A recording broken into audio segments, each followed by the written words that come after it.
Hey guys, BlackPanthaa here, welcome to another GTA Online video, and in this video I'm going to be discussing the update, the High Life update that was released today, and I have been playing all day so far.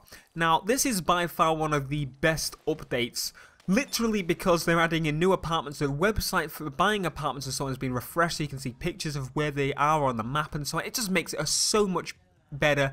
You know, you can actually buy cars now with or without a roof. Some specific cars, say the Banshee, and a few other cars that, you know, don't have a roof or have a roof. It was always random before, and they added that in. Some cars that you couldn't buy before, obviously, being added to the other sites. They've added a new bike in. They've added a good amount of features and a whole new system to the game, to which helps with the matchmaking and so on, which is absolutely fantastic, which I'll get into in a bit. So first things first, the Zentorno. This is by far now my favourite car in this game. It's a Sesto Elemento, it's clear as day, and it looks and feels fantastic. Now, I was worried because the last car that I was really hyped for in an update was the Turismo R. The Turismo R looks great, but the back, I was put off by it. Now this thing, my friend was like, about, and I was like, oh no, what's it going to look like? Got a look at it, and it really does look nice. Like, it's not the prettiest thing in the world, but it is intimidating to shite at the back. I really do like the back, mainly because of the lights, and the front just, oh. And it's got Lambo doors. Could you ask for anything more? Like, seriously. So I'm going to go on the handling very quickly. I might make a video dedicated to comparing all the cars again, and mainly, you know, adding this one to the list of them. But this thing handles, rather than bad, like, it understeers. It doesn't turn very well. It doesn't understeer in a normal sense because GTA's handling model is weird. It just doesn't turn very well and struggles to do that. But that actually makes it feel better to me. Now, I know that sounds weird, but it's kind of like it doesn't turn as much as you would expect another car in that class to.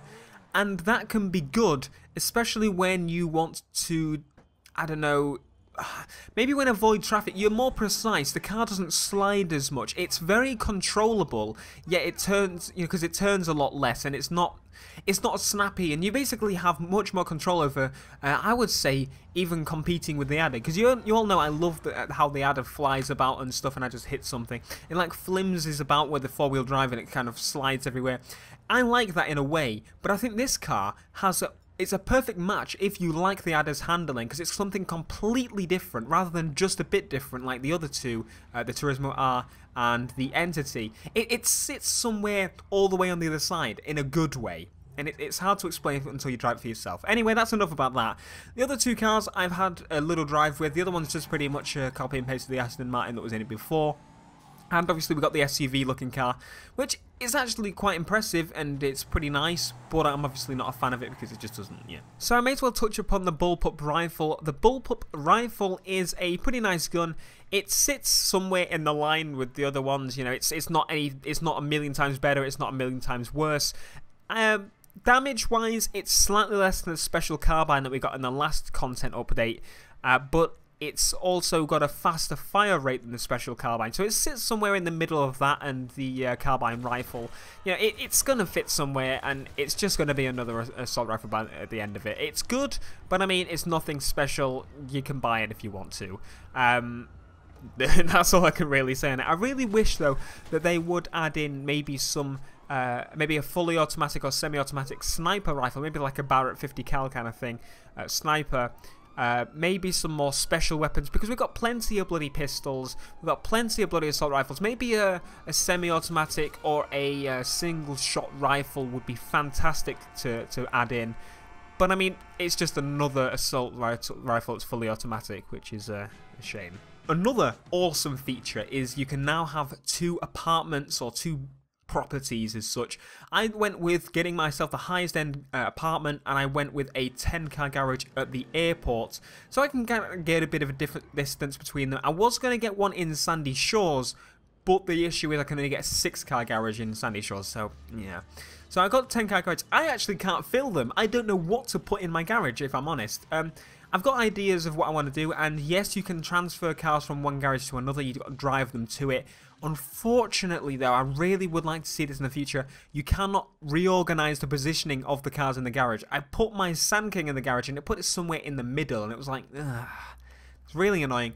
But it's great that I can now have a high-end car garage and then everything else. That's what I think I'm going to do. I think that's what most people might do.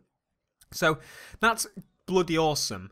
Onto the apartment anyway. The new apartment layout is really nice. It is definitely a lot nicer than the last apartments. I mean, it's not a significant leap, but it's only 500k for the highest end one, so it's not that bad. And it's in the same building, which was always great because I still know where it is, and I won't drive to the wrong building like, oh, oops.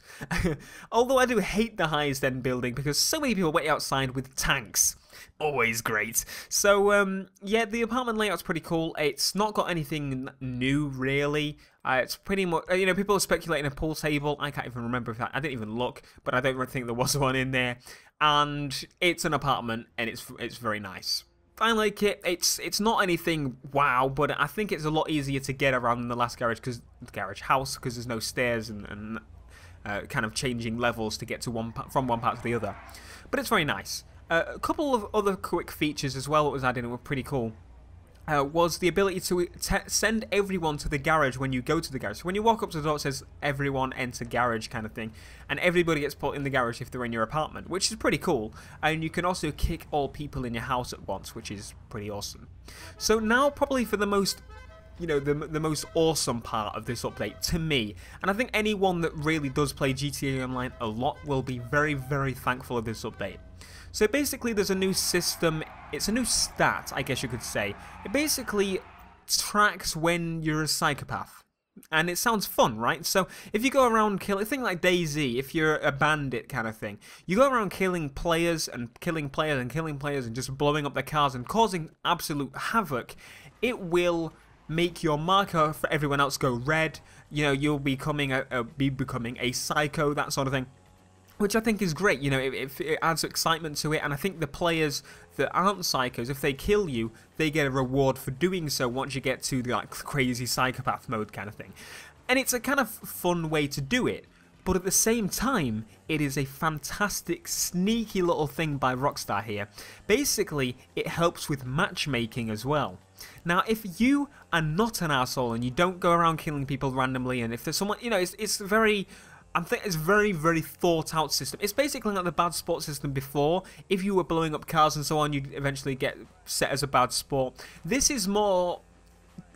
It keeps you in the same game area as everybody else, but it separates you. So if I join a game as a psychopath, I'll more likely be put in games with psychopaths than I would with not psychopaths, if that makes any sense, because the psychopaths will want to kill, you know, the other psychopaths, and that's what they do. They just go around killing each other anyway. Whereas the players that wouldn't normally, they'll be in the normal lobby, and if there is a psychopath, they can kill them. And, you know, it's just a really great system on how to separate the twats from the people, from the passive, I guess you could say. So, not that there's anything wrong going around killing people, because honestly, as much people complain about that, it is GTA. It's what you do. You go around killing, shooting, blowing up cars, that sort of thing. I mean, it just separates the different player style, which is great. It's a really great system. Rather than punishing them for playing GTA in a certain way, it separates them, which is fantastic. So, I guess this is what you could call the Bad Sports System 2.0, which is by far my favourite part of this update. Overall, this update has been great. You know, it's been worth the wait, it's been worth the grind towards getting money to, you know, buying all these new cars and everything. And let me know what you guys thought of the update. Would you like to see anything else? Would you like to see anything? Yeah, were you missing something that you wanted to see? That sort of thing. What I'm happy about though is obviously the new car is looking absolutely amazing and the new system is fantastic. So that's pretty much it. I don't want to go on too long, and I want to thank you very much for watching this video. I am BlackPanthaa, and I will see you in the next video. Hopefully there'll be heists out soon. That'll be in like a month's time. But that's like E3, that's when the PS4 version might be announced. This is great, I am so excited. GTA Online, please live forever. See you next video, guys. Peace. That's not great. I'm just going to fly ahead to the repair shop anyway, and then I can wait for him if he isn't Right ahead. I doubt he's ahead. I doubt it. We'll have to see though. How close is that repair shop? That is my question. I really hope it's like right next to me. Otherwise,